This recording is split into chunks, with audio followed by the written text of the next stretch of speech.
Once upon a time, there lived a boy named Luca. Born into poverty, he dreamed of greatness. But his ambitions were fueled by ego. He believed that power lay in dominance, that the key to success was to conquer others. With this mindset, he spent his days challenging his peers, pushing his limits, and seeking to prove himself.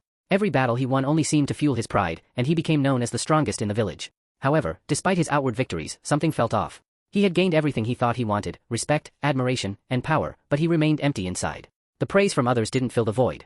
The more he conquered, the more he realized that true peace was elusive. One evening, as Luca sat alone by the fire, an old sage wandered into the village. The sage, a man of few words, observed Luca from a distance, sensing the unrest in his soul. The next morning, he approached the boy and said, "You seek to conquer the world, but you've forgotten the most important battle. The one that lies within." Luca, in his arrogance, laughed. "What do you know of power?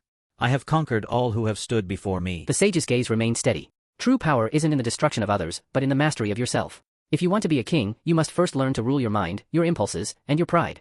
Only then will you understand what it means to be truly strong. Intrigued, but skeptical, Luca decided to take the sage's challenge. He embarked on a journey not of war, but of self-reflection. He began to confront his weaknesses, his temper, his pride, his need for constant validation.